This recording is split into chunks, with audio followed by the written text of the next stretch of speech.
Most people in the crypto world are chasing the next 100x altcoin. But what if I told you that the real alpha is just owning Bitcoin? Hello and welcome back to the channel. My name is Alan, and in this video I'm going to talk about the difference between Bitcoin and altcoins, the risks, the potential, and why my portfolio is heavily skewed towards one of them. This information is going to be especially beneficial if you're new to crypto investing and you don't even know where to start. And it's something that I wish I would have known when I first got into this. Okay, let's get into it. Bitcoin is not just another cryptocurrency. Bitcoin is the first one, and it's different. It has a fixed supply of 21 million.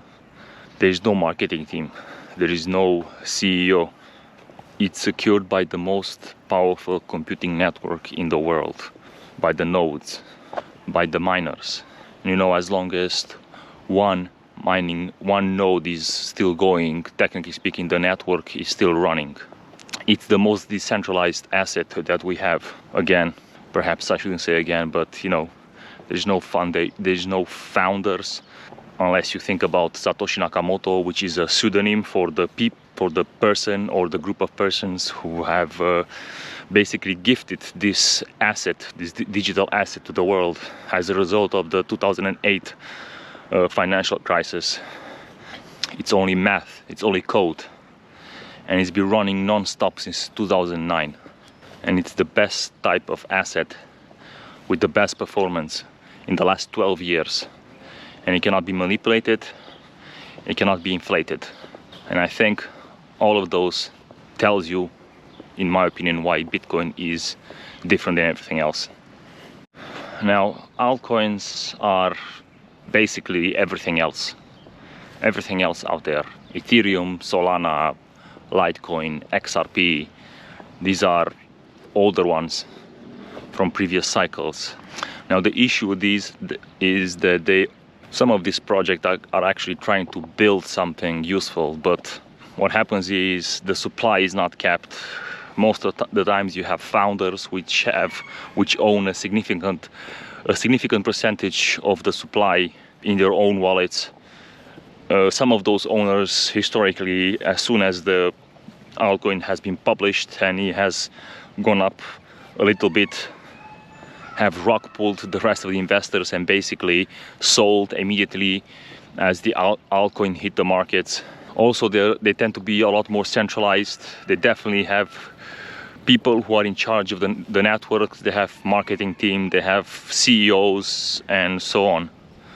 And yes, like I said, some of them are innovative. You know, some of them are trying to fix a problem. You know, there was this narrative a few years back when every YouTuber was talking about, hey, if you want to buy an altcoin, make sure that altcoin solves the problem, because if it doesn't solve a problem, it's useless. Well, there are quite a few projects over the years that are, you know, tried to solve a problem, and they still haven't had a very good performance. Some people still made insane amount of profit because they invested in these altcoins. But here's the catch: most of them will fail. Most of them will be, if you're lucky, they will be oscillators against Bitcoin. Now, what does that mean? Well, that means if you go on the graphic chart, that over a period of 4 or 5 years or more, they can keep their value against Bitcoin, but most of them cannot. Most of them are just bleeders, and they will lose value in the long run against Bitcoin. And I'll give the example of one altcoin that I used to like years ago is Litecoin. If you have a look on the Litecoin BTC pair, you know, you'll just see that it just has been losing value over the last few cycles. So they can make money on its USD pair, but it doesn't mean that they'll keep their value against Bitcoin. So what does that mean? That means that it will be a lot more profitable for you in the long run to just buy Bitcoin and forget about all the other ones, because your portfolio will have a lot better of a performance if you just buy the BTC and just forget about everything else. Think of Bitcoin like digital real estate. And altcoins are like the penny stocks. Exciting, volatile, but you can lose all your money. And a lot of those projects just have a very active marketing team pushing that project. And you know, it catches some hype, people share it all over social media, and as soon as that altcoin starts pumping, the guys on the inside, they just sell their bags. That happened quite a few times actually. A good project, they promise the world, it sounds very fancy and incredible, there's a lot of hype, and then just slowly fades, and in a few years it's completely forgotten. Unfortunately, in my opinion, I think that's gonna be the case with most altcoins. As someone who has been active in this space since 2017, and this will be, technically speaking, my third cycles, I've seen a lot of projects come and go over the years. If you are in this space for a few years, you'll know what I mean. And you'll know that if you go and check a website like CoinMarketCap, and you'll see who were the biggest altcoins, they differ each time from cycle to cycle. So that means that a lot of people just speculate on the new thing. There's always a new thing. Each cycle there is something new. There's DeFi and there's meme coins, and each cycle has to be some new kind of altcoins. So that top 10 varies dramatically, which to me is a problem. If you know, the altcoin market would be so good, and if they would try to provide, let's say, competition to Bitcoin, why do they change so often? Why none of those projects survive more than a few years, sometimes one cycle? You know, that to me is a problem, and I learned that the hard way. I bought some altcoins before, I made some money, you know, then I sat down and I was like, you know, what would have happened if I would have invested that 500 pounds or $500 into Bitcoin rather than the altcoin? And well, the result was obvious. I would have made a lot more money. So to me, when someone tells me, hey, this is the new altcoin that will make 100x, I will start asking like, okay, how long has this altcoin been around? Oh, just a few months. So I'll just say then I'm not interested. Come back to me in 5 years and we'll talk about it. And if you do that, and if you check the history of altcoins over the long run against Bitcoin, like I said, you will see that most of them are just losing value over time. That's why, in my opinion, not financial advice, Bitcoin is the best foundation for your portfolio. Just buy and hold Bitcoin, buy and hold Bitcoin. And this is the only strategy as of right now that has stood the test of time. Now, I know there's some people that they buy like Ethereum. I guess Ethereum has been the second that has stood the test of time for a few cycles now. But you know, this cycle is not doing very well. And it's just starting pumping in the last, what, 2 weeks maybe? So we'll see if it's gonna make it to an all-time high. I mean, Bitcoin is almost doubled in value compared to its last all-time high, and Ethereum hasn't even made a new all-time high. That tells you everything you need to know. And this is the second market cap coin, altcoin.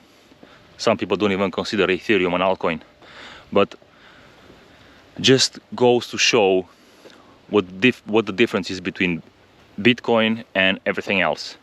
So I'll mention some common altcoin traps. They can be very tempting, they can move fast, they can go up and multiply in value in a short amount of time, and a lot of people will be like, hey, why not me? I should have invested in this altcoin. But that can be very dangerous, because a lot of these founders who have made these altcoins hold most of the supply, or people who are associated with them hold most of the supply. They have venture capitalists as associates, and as soon as this altcoin gets, you know, listed on CoinMarketCap, or maybe it goes on Coinbase or something like that, and as soon as that happens and the project gains some value, they will immediately dump their bags on retail. Many coins don't even have any real use case.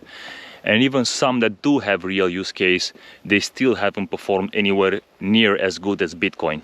They rely on hype cycles and the trend. Basically, that means that if Bitcoin goes up, most of the time everything else will go up. And you need to time it almost perfectly. I'm not saying you cannot make money.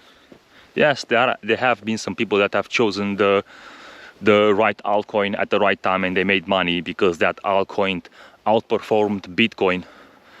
But that happens sometimes in what they call it's an altcoin season, and it happens for a very short amount.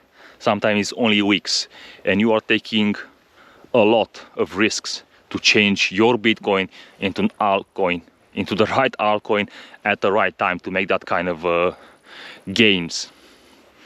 Too risky, in my opinion.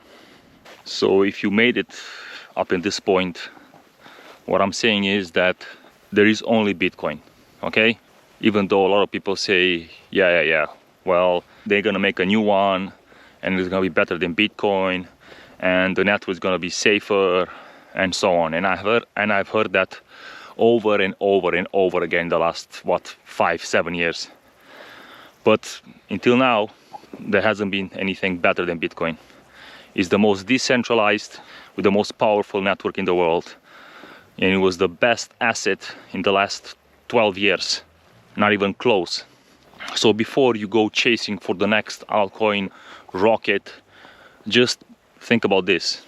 Would you rather gamble on an altcoin to go, I don't know, 10, 100x? Or isn't it just easier to just buy something that had already stood the test of time in the last 12 years? Think about that. Think about the long term. Think about 5 to 10 years from now before you make that decision. And I think it's going to be a lot easier to make that decision. From my perspective, it's crystal clear. Again, not financial advice. Do your own research. Well, let me know down below. What would you rather buy? What would you rather buy? It would be Bitcoin or altcoins? And let me know why. If you found this kind of video helpful, please subscribe, like, and leave a comment down below. And having said that, I will see you in the next one. Take care and bye-bye.